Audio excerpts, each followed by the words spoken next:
Good afternoon, everyone. I'm Lou Danielson, and welcome to today's webinar entitled Intensive Intervention, What It Is, Who It's For, and Why It's Important. Today's presenters, advance the slide, please. Today's presenters include myself, Director of the National Center for Intensive Intervention, Rebecca Zumeta Edmonds, who's co-director of NCII, and Doug and Lynn Fuchs from Vanderbilt University, who Doug is the director and a principal investigator on an IS project entitled Accelerating the Academic Achievement of Students with Learning Disabilities Research Initiative, and Lynn Fuchs is a co-principal investigator on that project. Next slide, please. So in today's presentation, we're going to begin by talking about what is intensive intervention and why do we need it. We'll also be presenting some of the technical assistance and other resources available from NCII. And then Doug and Lynn will be talking about research advances in intensive intervention. Next slide. So what is intensive intervention? Basically, intensive intervention addresses severe learning or behavior difficulties of students with disabilities. And among the key characteristics of intensive intervention is that it is driven by data and characterized by increasing intensity and individualization of academic instruction and behavioral supports. These can include smaller groups, more time, more frequent interventions, and or adaptation of the intervention in the method of instruction. Next slide, please. This slide illustrates in a chart what the process might typically look like for providing data-based individualization or intensive instruction. Typically, one would begin with a validated intervention program. This might typically be referred to as a tier 2 intervention or secondary intervention, sometimes referred to as a standard protocol, standard treatment protocol, and but would be a validated program that's been determined to be effective in general for students. For these students that are in this program, they would be progress monitored, typically on at least a weekly or biweekly basis. And for students that are found not to be responding to that intervention, they might then have some additional evaluation that would be more diagnostic. This could be an informal diagnostic, such as error analysis, or it could be a more formal diagnostic assessment. Following that, based on that information, then the intervention would, for students that are not responsive and for whom you've got the diagnostic information, the intervention would be adapted along the lines of what I mentioned before. It could be more frequent intervention, longer sessions, or it could actually involve some change in the intervention itself that's being administered. That would be, again, followed by progress monitoring to determine whether the student is responding to that adaptation. If the student is responsive, that's great. You continue to do what you're doing. If the student doesn't respond to that adaptation, you basically cycle back and attempt some additional adaptation of the intervention. This process might be familiar to some because it's kind of a variation on diagnostic teaching. Next slide. Okay, I've got my phone on speaker. I'll take off speaker and speak directly into the handset, and that may make a difference. Great, thank you. So there are some assumptions built into this work of data-based individualization. First of all, students with disabilities who require special ed need specially designed instruction to progress towards standards. This probably shouldn't come as a surprise to folks, since it's basically the definition of special education. In addition, a data-driven systematic approach can yield can help educators develop programs likely to yield success for students with needs. Next slide, please.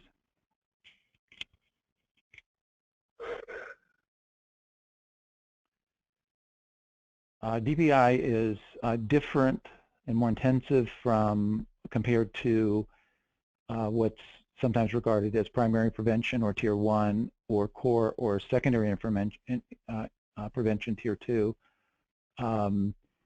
in part because, again, it's individualized, where both of these earlier tiers would typically be based on a standard treatment that's delivered to in the same way to all students, whether they're in Tier 1 or Tier 2.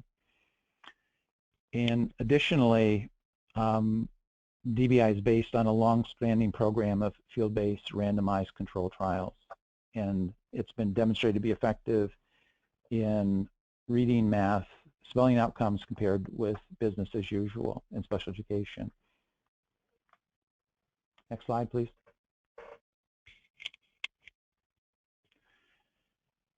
So who needs it? Clearly, students with disabilities who are not making adequate progress in their current program.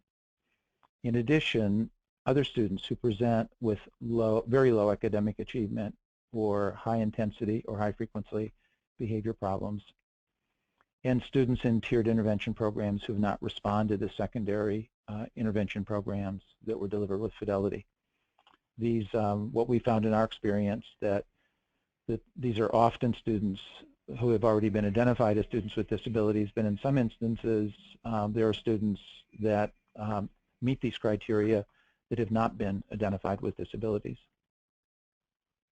So you might be asking, why do we need intensive intervention? Next slide, please.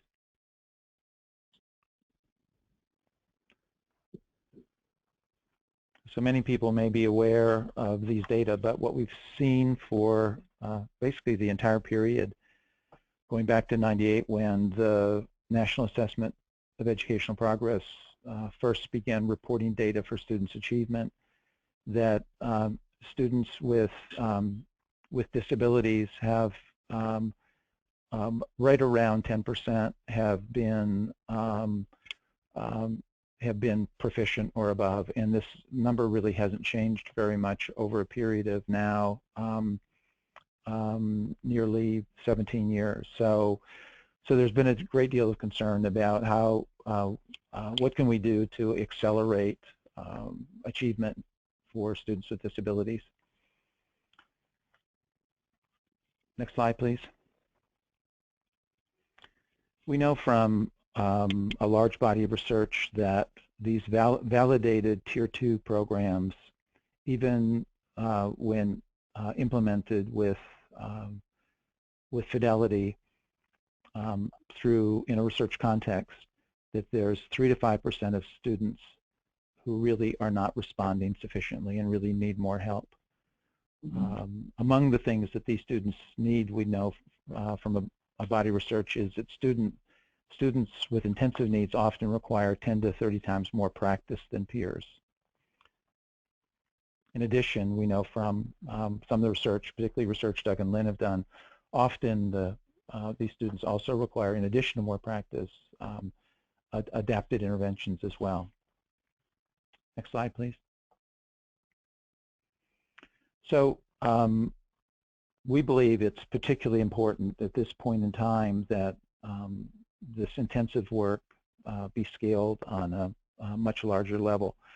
If you go back over a lot of the policy reforms we've seen, really beginning with the '97 amendments, and you consider the NAEP data I laid out earlier, we've seen a number of things that were designed with an intent clearly to improve outcomes for kids with disabilities. First in 1997, when the first requirements came about in IDEA that students with disabilities be included in assessments. And I think that there was an expectation at the time that with that inclusion in assessments, and the public reporting that was required as well, that would provide, make more visible how kids with disabilities were doing, and would provide and some inertia to address outcomes and improve outcomes. Then beginning with No Child Left Behind, you had additional requirements that built in accountability provisions with students with disabilities being an accountable subgroup. Again, with an expectation with that greater accountability that that, of course, would lead to improved outcomes. In the 2004 reauthorization, a focus on accountability, state accountability for performance measures, which included, these performance measures included performance and assessments. Through that entire period up through 2004, we really saw, as you recall from the NAEP data, very little increase. I think my view is the results-driven accountability focus that OSEP has recently announced holds great potential for ratcheting up our efforts to improve outcomes. Next slide, please. So what's this results-driven accountability about then, and why do we think it holds great promise? In 2014, OSEP announced this vision for a revised accountability system that would achieve kind of a better balance between an emphasis on compliance versus kind of an emphasis on kind of an accountability for improved results. The belief being that this new accountability system would provide comprehensive integrated strategies to support students with disabilities. Next slide. So the basics of RDA is that the results we want to achieve drive the actions we need to take. And so if we focus on what outcomes for students with disabilities do we hope to achieve, and then describe what actions must we take to achieve those outcomes. And that's the basis for the expectations for states in their plans related to RDA. Next slide, please.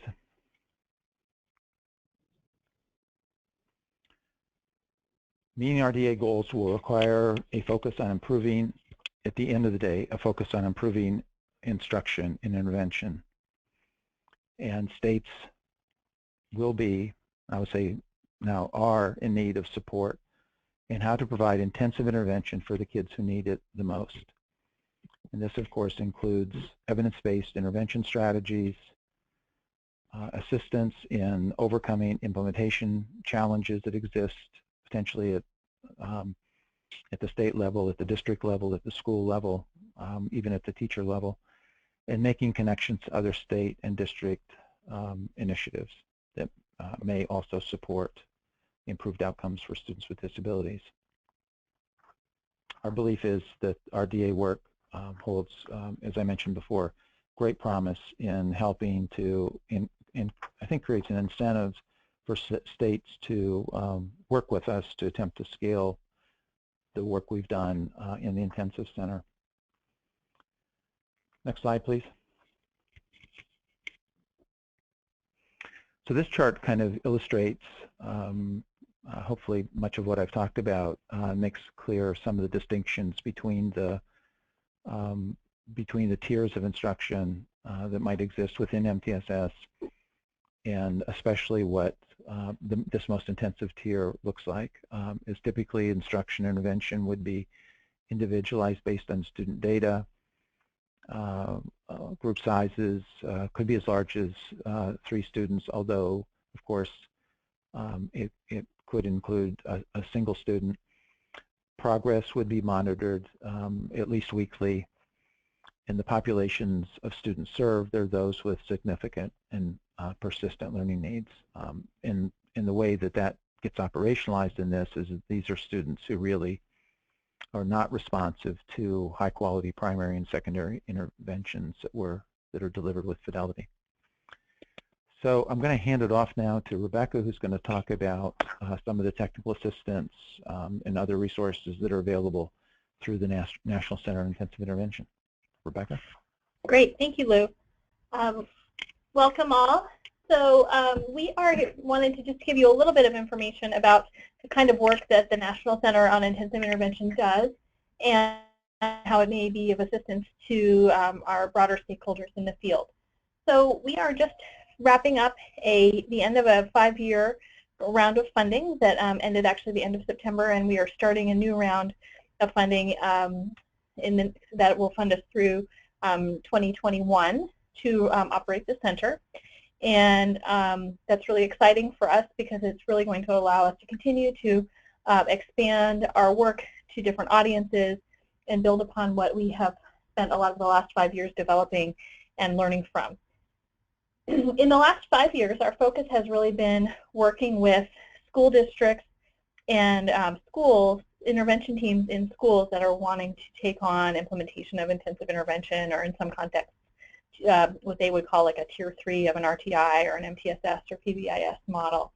And from that work and learning, we are now well positioned to begin to expand the scope of this work to really focus on developing the capacity of state departments of education and entities that work with state departments of education to build the capacity of school districts and schools throughout their states to be able to implement intensive intervention.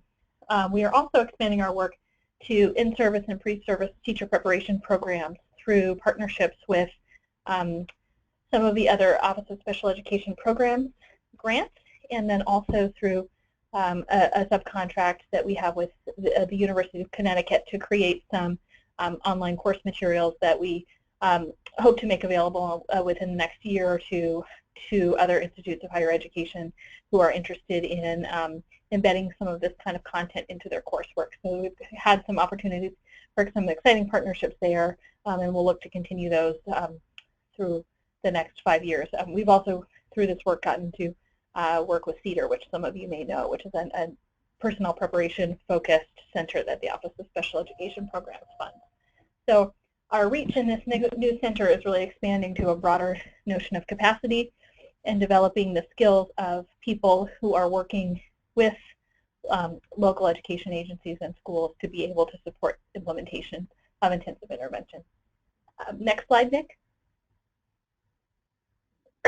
And one of the important things that we have learned about this implementation support is that disseminating information, while a critical piece of helping people to take on a systems change like implementing intensive intervention to support students with intensive learning needs, that by itself is really not enough to change the behavior of what goes on in a school.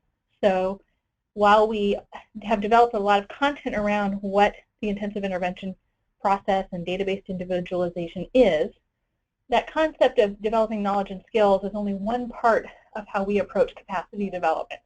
So you'll see in this graphic that there is an emphasis on that kind of professional development so that people understand the what, the evidence that underlies the kind of interventions and assessments that people should be selecting, how to deliver those kinds of assessments, how to use the data, how to implement the interventions, and so forth. But we also know from our work that readiness and support for implementation are critical.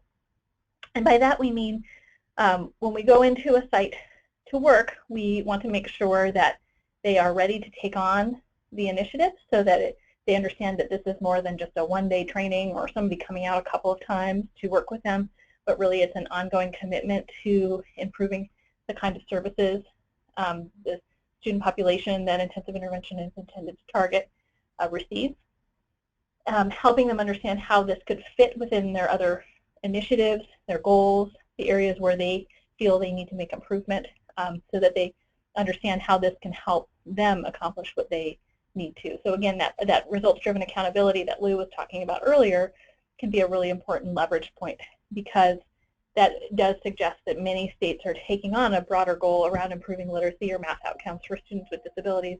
So that's a big part of readiness and understanding that in those states that may be an important focus for them. And then hand in hand with that, there's this concept of implementation support. So we may know a district or a school or a system is ready to take on this work. They believe it's important. We can provide them training and support around what are these components of DBI, but then we also know that there is support needed for implementation. So by that we mean helping people to understand when misunderstandings occur, when they are planning to roll something out, in what order should they plan the implementation of different pieces of the process. When something doesn't go exactly as they planned, how can we troubleshoot that? What are the things that people maybe thought they understood when they were going through a professional development session, that when they were in the moment and actually having to implement and then assessment or run a data meeting, that really kind of fell apart, or they realized they didn't understand as well as they should have or could have.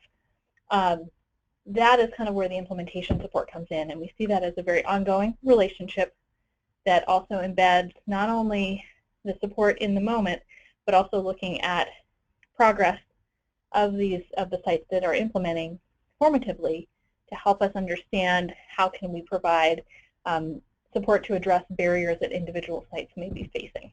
So those three pieces as really being critical to developing the capacity of a system to implement intensive intervention. That we have to really think about readiness, knowledge and skills, and those supports for implementation that are likely to ensure that the innovation that we're wanting to put in place can actually be implemented and potentially sustained. Next slide. So with that in mind, we have a number of resources that are intended to target these different areas. And some of them are available on our many of them are available on our website and may be downloaded for use by any of our stakeholders. We have a whole module on thinking about that readiness component related to intensive intervention. What does it take to implement the DBI process? What do schools or systems need to be prepared to do? What are some really critical features of implementation, and what are some things that may be a little more flexible or negotiable? And so this module is really intended to walk teams through that information and help them make a decision at the end about whether or not moving forward and taking this on is a good fit for their needs and what they have the capacity to do. Next slide. We also have a number of resources related to developing knowledge and skills, and here I've provided a bunch of web links because the content on the website is there's a little too much of it to really be able to show in detail on a set of slides, but some of you may be aware of our tools charts where we provide objective reviews of assessment and intervention programs related to academics and behavior for sites that are interested in identifying a progress monitoring tool, an intervention. We are also in the process of developing a screening tools chart for behavior, and we have one with academics that we are moving over from the RTI Center to the Center on Intensive Intervention. So that'll be a place that people can come to look for tools across a variety of issues related to assessment and intervention. And those are, again, are intended to be reviews not only of the quality, but of, excuse me, of the, not only a review of the quality, but also of the kind of feasibility of implementation, the costs involved, what kind of training is involved, and so forth. So those are a great resource for folks. We also have a training series on the different components of the data-based individualization process. So those modules are free and available to anyone who'd like to download those and use them. There are speaker's notes, coaching guides, handouts, slides, and so forth, so someone could walk through those modules and learn more about intensive intervention. We also have a series of webinars that are shortened versions of those modules that people can listen to. They are archived on our website. And then we also provide a number of links to some sample lessons and activities that illustrate some concepts related to how you might deliver a more intensive intervention in reading, math, or behavior. Again, they're not intended to be comprehensive, but they are some nice examples of the ways you may think about intensifying a program for a student. And then we also have started to post a series of videos of a teacher modeling how to deliver an intervention related to important mathematics concepts and that are common areas of need for kids with intensive learning needs in math. And that is an area where we're just starting to do some work, and we've posted about 10 videos, and we'll be adding to those. And then we also have a series of videos at experts in the field, both researchers and practitioners, administrators, and other leaders, to respond to questions related to intensive intervention, both the knowledge and skills side of things and also the implementation components. So this is really a great set of resources for somebody interested in learning more about the how of the intensive intervention process. Next slide. And then finally, we have support for implementation. And so what these materials are intended to do is to help teams, once they understand the DBI or intensive intervention process, think about how they're going to implement that in their system. So we've created tools for helping teams conduct data meetings, both for pre-meeting planning, for meetings for developing initial individualized plans for students, and for how to check up on progress the students are making in their individualized plan. We also have a series of fidelity-related resources, so a rubric for monitoring implementation of the broader intensive intervention process, and also individual checklists for teachers and intervention teams to use to look at how well are they adhering to the plans that they've made for individual students. So it's a useful set of tools for kind of drilling down into implementation, and when it's not going well, where might things be breaking down. And then finally, we have a number of implementation examples and briefs and reports from the field, from the different sites where we've worked, and other projects we've undertaken to really talk more about what the kind of state of the art is going on related to implementation of intensive intervention in the field. Next slide, please. So for those of you who are new to NCII, we would invite you to sign up on our website to receive our newsletter, and anytime we post new resources or materials, you will be updated on that. And then we also have a Twitter account. If you are interested in following us on Twitter, we encourage you to do that. And with that, I will turn it over to Doug Fuchs, who's going to talk a bit about the work of their IES grant, starting off by talking about their work that they're doing related to literacy and really extending what we know about intensive intervention as it relates to reading. So Doug, take it away, and thanks very much. Hi, next slide, please. So I'm going to just start briefly, and then Doug will take over in a minute. This is Lynn Fuchs. So we're talking about a center called Accelerating the Academic Achievement of Students with Learning Disabilities Initiative. This is funded by the National Center for Special Education Research within the within the Institute of Education Sciences, housed in the U.S. Department of Education. So we're investigating next steps for intensive intervention. Next slide, please. So the background for this is that with data-based intervention, intensive interventions begin using an evidence-based program that most closely approximates the target student's needs. And we call this the intensive intervention platform. As the data-based individualization process continues, the interventionist uses progress monitoring data to determine when adjustments to that intensive intervention platform are needed to improve the student's responsiveness to intervention. Next slide, please.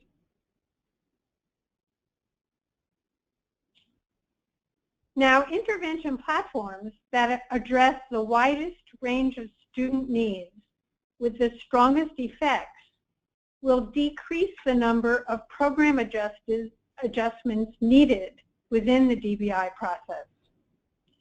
And NCII's Accelerating the Academic Achievement of Students with Learning Disabilities initiative is developing innovative intensive intervention platforms that are designed to expand student responsiveness at grades 3 through 5. Next slide, please.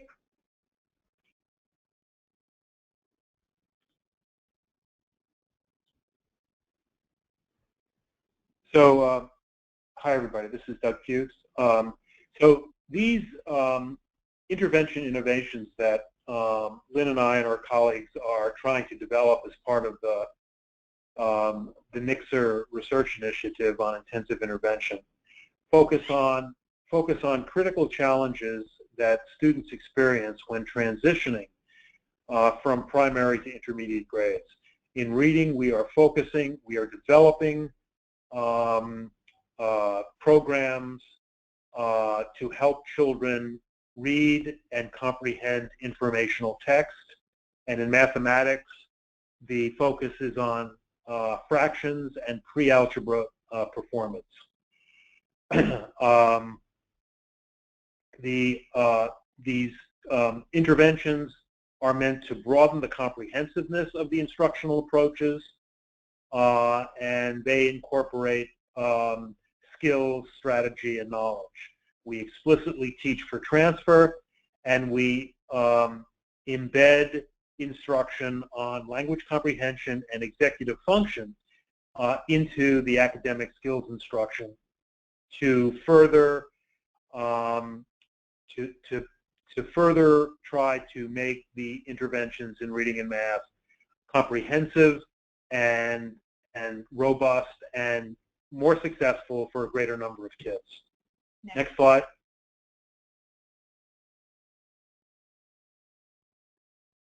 So in this part of the webinar, we're going to provide just two examples of components that we've designed to expand responsiveness to intervention. And we're going to call these two components, or refer to these two components, as capitalizing on the power of prior knowledge to build comprehension, to strengthen comprehension of informational text, and capitalizing on the power of executive function to build fractions knowledge. We're doing a lot more in reading and math, but because of time constraints, we're focusing on these two components. Next, please. So I'm going to talk about our efforts to build prior knowledge to increase reading comprehension, and then Linda's going to talk about the math area. Next, Nick, please. So to understand informational text, students necessarily need to make inferences, and as I'll talk very briefly, they need to make what we call in-text inferences and out-of-text inferences. Good readers make correct inferences while they're reading informational text by knowing how to read the text, as well as to bring prior information to bear on the text that they're reading. Next. Next slide, please. Okay. So inference making occurs partly when readers connect prior knowledge to text. This strengthens a reader's understanding of the text. Poor readers have trouble with inference making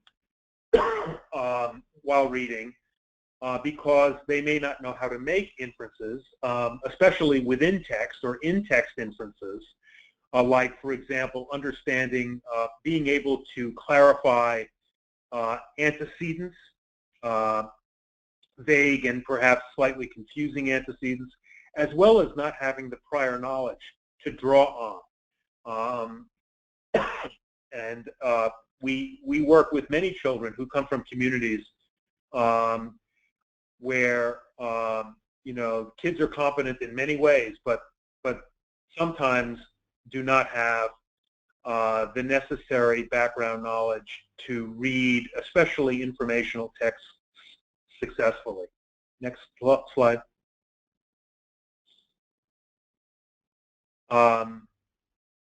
Students in in our developing program learn to answer inference questions about information in the text, as I said, by using inside strategies.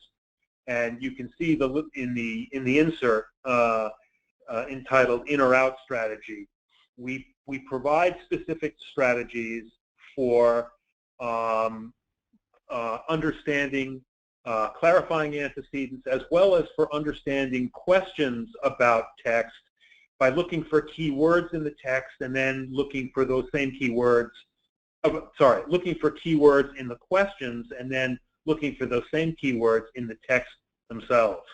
They learn to answer comprehension questions that go beyond the text by using outside text strategies that require background knowledge. Next.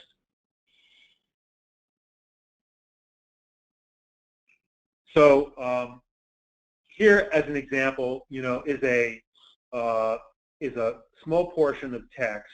Your brain is amazing. It's like the boss of your body. It tells all the other parts what to do. It keeps your heart beating and your lungs breathing. It helps you figure out what's going on in the world. It helps you make decisions and move your legs. Your brain makes you, you. It's the most important organ or body part in your body. Okay, so this comes from some informational text. The question that the textbook asks is, why is the brain the most important organ in your body? The passage gives several clues, but also requires kids to have some information, some background information, prior knowledge of other organs. And many kids, especially elementary age kids, don't have that knowledge. So one solution is to try to provide kids with tools they can use to fill the gap of their prior knowledge. Next. So what you have here is a very simple schematic, and what we are developing is essentially a library of videos that kids can go to prior to reading a text or sometime in the process of reading the text to learn more about the text, learn more about the subject or the focus of the text. And so what we're providing kids is a library of video that collectively helps them build knowledge that they did not bring to the text at hand. And each of these videos that we're developing on a variety of subject matter run only about a minute.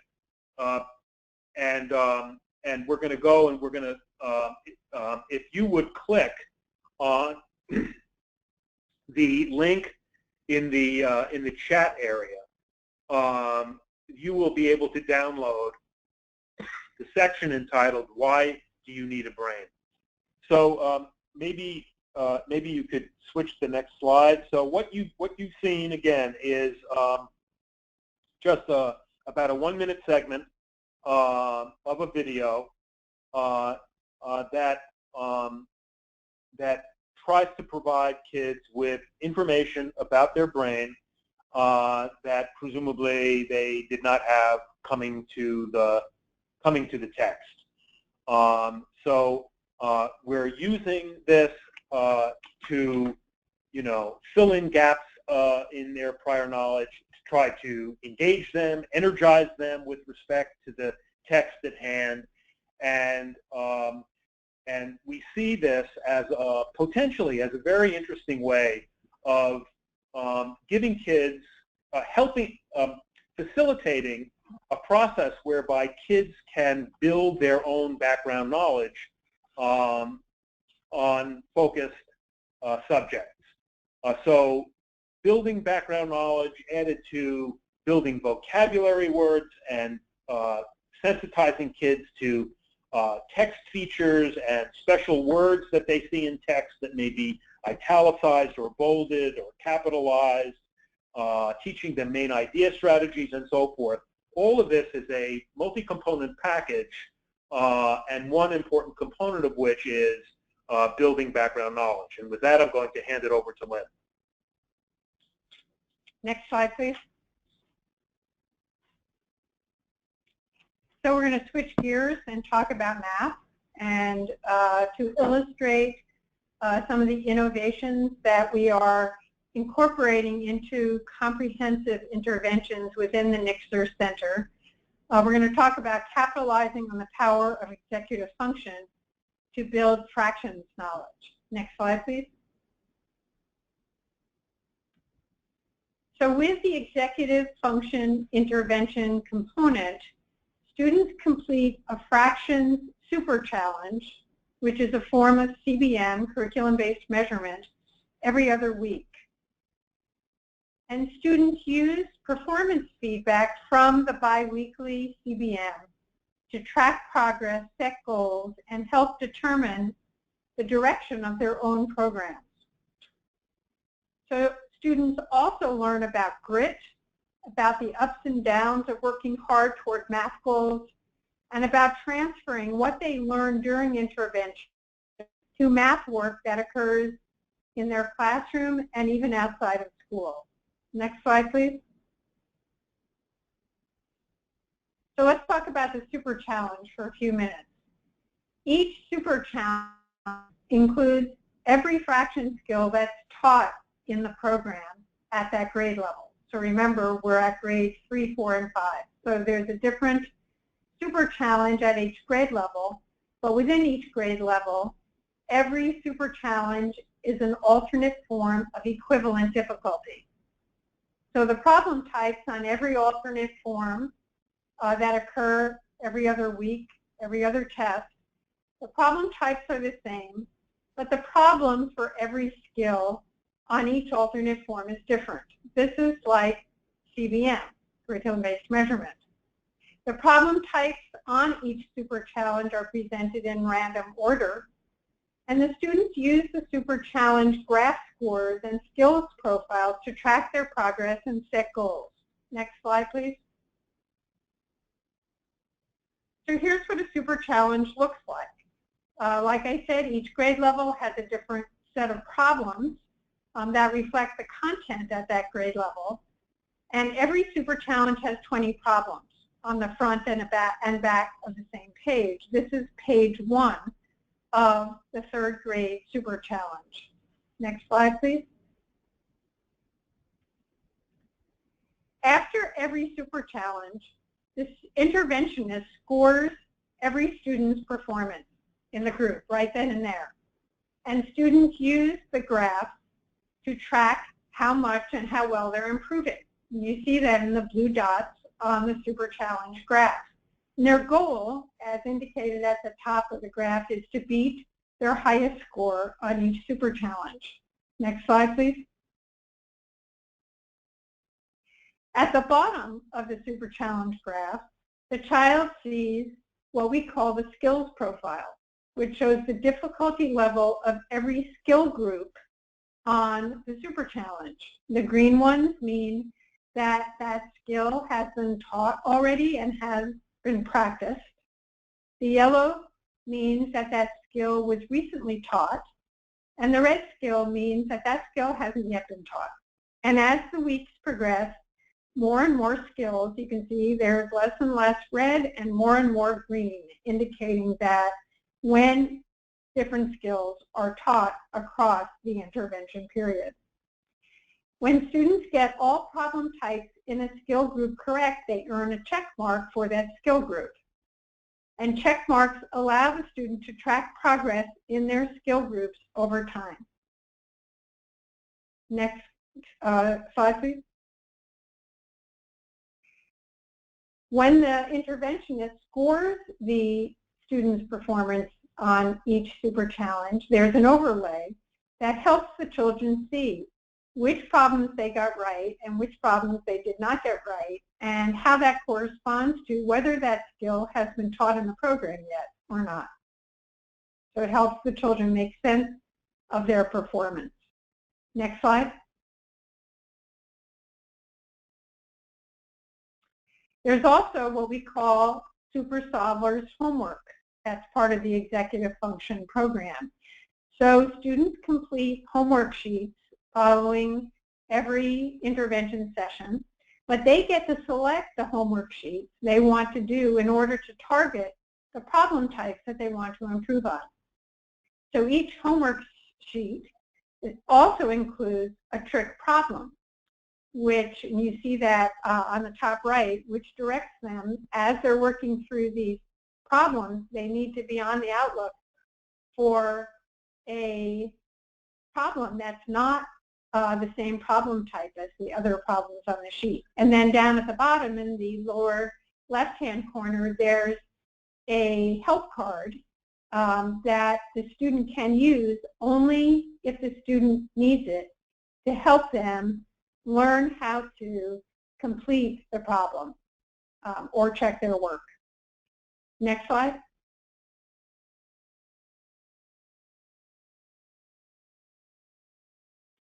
Another component is what we call power practice. These are individual practice sheets that occur within the lesson. And on every skill that the student's doing during power practice, they can see with the letters that are written next to each skill how that corresponds to their graph performance. And interventionists use the power practice sheets to figure out the problem types that the student needs work on. And these power practice sheets also help the interventionist coach the child as he or she selects his homework choices. Next slide. So the executive function intervention components include students completing a fraction super challenge every other week, using the performance feedback from the super challenges so the child tracks his own progress, sets his own goals, and helps determine the direction of their own programs.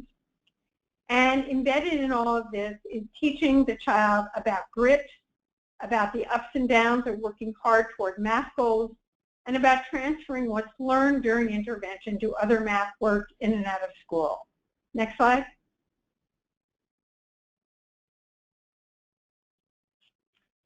So these two initiatives that are part of a larger broad set of intervention innovations are being developed as part of the NCII Center, and they're being incorporated within comprehensive intervention programs and rigorously tested within the center. So we've put together these comprehensive programs at grade 3, 4, and 5, which in reading include a strong component to help students capture the power of prior knowledge, and in math, help the student capture the power of executive function. And the goal is to strengthen intensive intervention platforms to further strengthen outcomes. And we're conducting large-scale randomized control trials at this point, evaluating the added value of these components and investigating the overall efficacy of these more comprehensive intensive intervention platforms. Next slide. So we just want to repeat that the work that's described across the entire session from the National Center on Intensive Intervention and from the NCII Intensive Intervention Research Center is funded by the U.S. Department of Education, NCII by the Office of Special Education Programs in the Department of Education, and the NCII work within the Institute of Education Sciences in the U.S. Department of Ed. And one last thing, and both of these important initiatives illustrate that the U.S. Department of Education, OSAP and IES, NCII particularly, recognizes or recognize the really unfortunate and tragic performance of students with disabilities, many, not all, but many, across the years, as illustrated at the outset by the slide that Lou Danielson shared with all of you. So hopefully together we'll move forward and you know, address this really important issue in education. So do we have time for questions, some questions and answers? I think we do have some time if there are any that have come in. Amy and Nick, have we received any questions?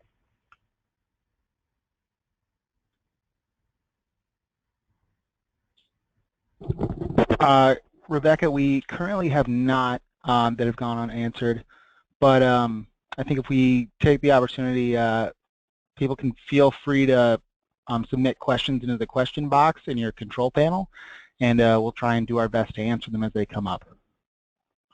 Great. So why don't we give folks a couple of minutes? Okay, and they are coming in, and I'll try and relay these as they come in. First off, we have a question in regards to can we get asking for copies of the slides. We're actually going to upload these to our webinar page on NCII's website, but also in the handout section of your control panel, you are all free to download the attached slides that are there currently, once again, in the handout section of the control panel.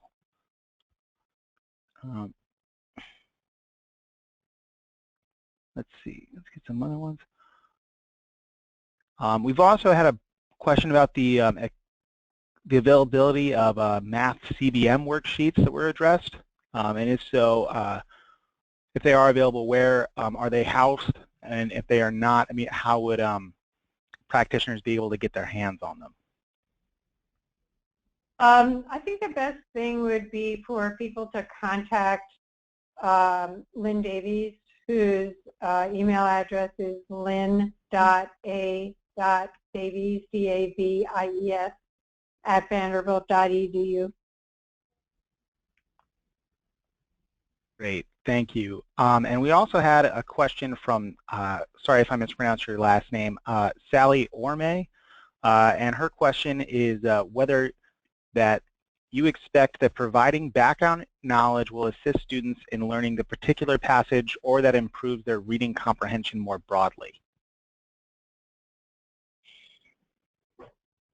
That's a good question. It certainly will help with the specific passage at hand. What we're hoping to do is this year and next year is to talk about using you know, available means, that is, means available to children to build their background knowledge. We will start with a relatively small library that we provide them, and we're thinking about a number of different directions to go right now, including at some point, you know, scaffolding, removing scaffolds from the process by which they seek out additional information. Right now, we're providing, you know, the videos. But we can see somewhere either this year or next year giving them links to go to and to begin to navigate for themselves to find information to enrich their background knowledge. So we see this as a kind of a process. Great. We also have a question from Mary Julie Aguilera. Once again, sorry if I mispronounced your name. Her question is, how do you apply RTI strategies at the high school level when you have over 2,000 students? Which ones are you supposed to concentrate on first? Lou Danielson is the expert on this, I think. Yeah, thank you, Doug. Well, it's a great question, and in most of the, as the questioner is probably familiar, is most of the RTI work has been at the elementary level. The National High School Center, which was funded a number of years ago by the department, did do high school level work related to RTI, and their there are, in fact, high schools that are doing RTI at high school level. And I would say most of the work that those high schools did really focused on, as RTI is designed to be around, prevention, early intervention, really focused their work on rising 8th graders, and this would be, of course, in a 9 to 12 situation, and looking for at-risk students, and at-risk in that case typically involved both academic risk as well as behavioral risk. Data that they might use, of course, is achievement test data, grades in 7th and 8th grade, as well as more behavioral things like attendance, to identify kind of risk factors. And then, of course, beginning 9th grade, having identified at-risk students, they would typically provide then more individualized support for students. So RTI in that sense was not as narrowly focused on, as it is in the elementary school, on most often, I would say, on reading skills, as well as math skills, and sometimes on behavior. I would say at secondary level, the behavior application is probably quite similar in high school as it is in the lower grades, but the academic focus is often not as narrow as just to focus on reading skills, but more often would focus more broadly on a set of maybe more appropriately called indicators for kids. And it's possible then, if underlying the riskness was a child that had was unable to read grade level content, at that point then in intervention, part of addressing the needs of that student would be to make some decisions about what the nature of a reading intervention might be. And for some of these kids, it might simply be, and that's where the kind of team-based and bringing the experts together to make some decisions, it might be about kind of providing kids access to digital textbooks. That could be one part of the intervention. It might also, though, include some direct instruction related to reading as well. Hopefully that is helpful.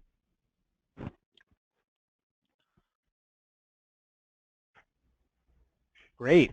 So we've come to 3:02. Do we still want to answer a few questions? We will also have the chance to collect these at the end.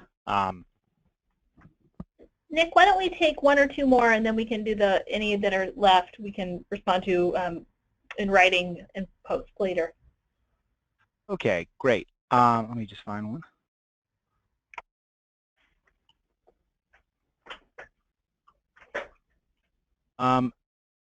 Okay, let's, Victoria, okay, that person is left. Will NCII be collaborating with new comprehensive literacy centers recently funded under ESSA? That is an excellent question. The literacy center that was just funded as a cooperative activity between the Office of Elementary and Secondary Education and the Office of Special Education Programs is definitely a center that we are planning to collaborate with and very much look forward to. They're a great team won it, and we've had some good experiences working with them in the past, and definitely plan to continue to do that in the work moving forward, because we see a lot of overlap in what they've been charged with doing and what the focus of our work is. So you can definitely plan to look for that. Great. And we also have a comment in regards to this is great information for daily instruction, but will not be accessible during their reading writing assessment.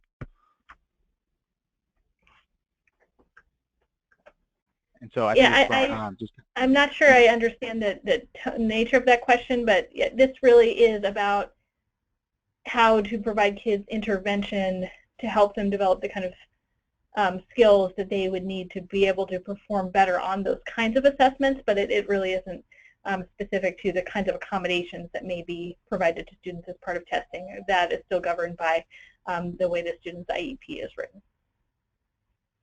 I might, and this is Lou, I might add that it has not been the focus of this center to focus on test accommodations, but OSEP has funded National Center on Educational Outcomes that works with states around that issue and provides TA around ensuring that kids with disabilities are appropriately included in the accountability assessments, which I assume is what you're talking about.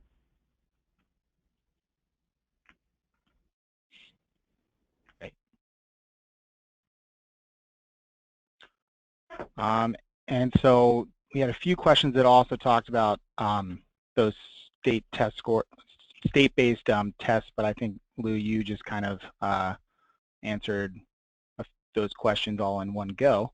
So I think if I'm... so let's go with one last one. So some teachers have large numbers of students receiving special ed services. So when we talk about like a small group of like 3 students max, that can be difficult to plan logistically. How does a teacher stretch herself to be able to best service large groups of students who are receiving special ed services? Well, I think the situation, differs in each local setting and probably in every school. I don't know what kind of research there is to answer that question, but when I was a teacher, what I would do was form small groups within the larger group of children that I had in my classroom at any one given time as a special ed teacher, and design instruction so that my time was primarily organized giving instruction to small groups within the larger group and that requires, tailoring what the students are doing when they're not directly working with the teacher in a very careful way to make sure that it links to the 10 minutes of instructional time they're going to get with the teacher. So that's how I did it. And I'm not saying that's the best way for others to proceed, but I think that it illustrates the fact that, we have to work with the situation that we have to try to maximize the results we can get. Yeah, the other thing I would add, and this is based on during the first 5 years, the schools that we've worked with, that is the intensive centers worked with, is that the number of students in each school who required the most intensive intervention in many instances was quite small, and it's possible that some of the students talking about might actually benefit from the Tier 2 intervention that might be delivered in a standard way to larger groups of students. We found in some schools that often schools move to kind of individualize with students more quickly than they might need to. That is, that some of the students really would respond to a Tier 2 intervention that was delivered with high fidelity, and that they may have more students in intensive intervention than might have been necessary.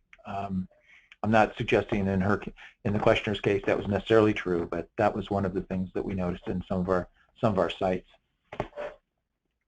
This is Rebecca, and I think the other thing to keep in mind, and part of why what we emphasize in our work is really this piece around the support for implementation, is that you do have to have a system and a structure that allows this to occur. And one of the things that we have seen as being really critical for this is a school that is willing to provide some kind of designated time for intervention in the day, so that there is some potential for some small group instruction. And I think those things going hand in hand with what Lynn said about kind of how to organize that time and how to break what may be a medium-sized group into a slightly smaller group for a different kind of focused instruction may be important.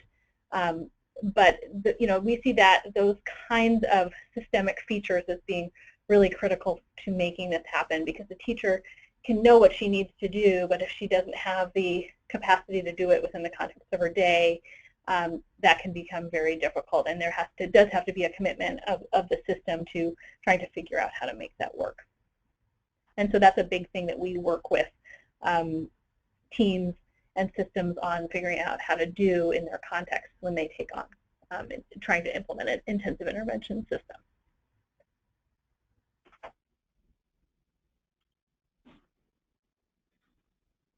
Okay, I think with that we've reached the end of our questions.